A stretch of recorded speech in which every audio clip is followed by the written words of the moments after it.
वो हम लोगों ने, हमारी सरकार ने जो है वहां 2500, इसको 1000 रुपया बढ़ा करके 2500 रुपये। उसी तरह से हमारा शिमला में भी सरकार चल रही है, वहां भी हम इस योजना को इम्प्लीमेंटेशन कर रहे हैं, चालू कर रहे हैं और चालू है।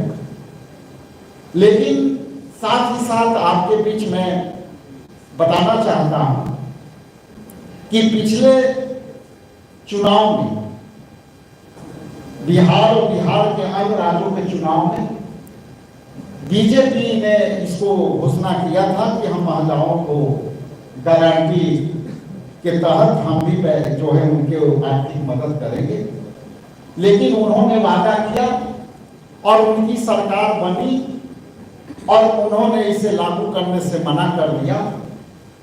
इसलिए इस चीज को मैं कर्नाटक, झारखंड और हिमाचल प्रदेश से जोड़ करके मैं इसलिए ये बात कह रहा हूं कि हमारी कथनी करने के लिए होती है और भाजपा का कथनी जुमलाबाजी होती है। इसलिए हम इस योजना को महागठबंधन के सरकार के बनते हुए, ये महागठबंधन सरकार के ये ड्रीम प्रोजेक्ट होगा, हम उनको ताकत देंगे और इस तरह से कई मैनिफेस्टो जो हमारी आएगी उसमें अलग अलग रूप से हम महिलाओं के सशक्तिकरण के लिए काम कर रहे हैं। और जिस तरह से आप देख रहे हैं, हमारे यहाँ पर एकमात्र मैं पुरुष हूँ और पूरी आधी आबादी से बेसी जो है महिला है। इसलिए यहाँ के जो पैनल है उससे आप समझ सकते हैं कि हम आधी आबादी से नहीं, हम इनको जितनी ज्यादा इनकी जो है हम सशक्त कर सकते हैं उसके लिए हमारी कोई सीमा नहीं होगी महिलाओं को मजबूती के लिए, जिस तरह से ये पैनल में आपको हम लोगों ने दिखाने का कोशिश किया है। आगे के संबोधन के लिए मैं आग्रह करूंगा हमारे नेत्री और पूरे देश के हमारे एकमात्र महिला वक्ता आदरणीय अलका लांबा जी से कि इस विषय पर कुछ विचार आपके सामने रखेंगे। बहुत बहुत धन्यवाद, थैंक यू। मैं लेट से आया उसके लिए खेद है, कई कार्यक्रम एक साथ चलने से थोड़ा मैनेज करने में कठिनाई होती है, लेकिन हमारे वाक्य रिश्ते ऐसे हैं कि कभी आप हमें कठिनाई को समझेंगे, कभी आपकी भी कठिनाई को हम समझेंगे। बहुत बहुत धन्यवाद, बहुत आभारी, और आप सभी को जय भीम, नमो बुद्धाय। इसी से कर ले। आप सभी पत्रकार साथियों को मेरा नमस्कार।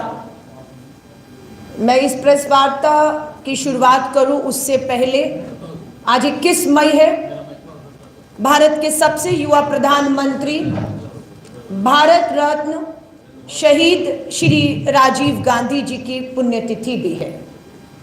आज बिहार कांग्रेस के अध्यक्ष विधायक राजेश राम जी और पूरी कांग्रेस ने राजीव गांधी जी को याद किया, श्रद्धांजलि दी और राजीव जी ने जो भारत की आधी आबादी को पूरा हक देने की मुहिम शुरू की, जो अधूरी है अभी, क्योंकि पंचायतों के बाद अभी आगे का सफ़र हम लोग श्री राहुल गांधी जी जो अधूरे सपने राजीव जी के हैं उसे पूरा करने के लिए वचनबद्ध है। मुझे इस बात की खुशी है कि आज हमारी तमाम बिहार के कोने कोने से आई बहनों को प्रदेश अध्यक्ष और प्रभारी ने संपर्क करके आज यहाँ की प्रेस वार्ता में शामिल किया है। कांग्रेस मिशन बिहार 2025 पे निकली हुई है, जिसके तहत अब हमारी गारंटी की एक के बाद एक घोषणाएं होंगी। मुझे इस बात पे गर्व है, खुशी है और मैं प्रदेश कांग्रेस कमेटी के अध्यक्ष का धन्यवाद करती हूं कि उन्होंने अपनी पहली गारंटी में महिलाओं को चुना और महिलाओं के लिए घोषणा करने का फैसला किया। ये आधी आबादी के लिए सम्मान की बात है। योजना माई बहन मान योजना, इस योजना का नाम दिया गया है माई बहन मान योजना, जिसके तहत पूरे बिहार की हमारी करोड़ों बहनों को जो महंगाई बेरोजगार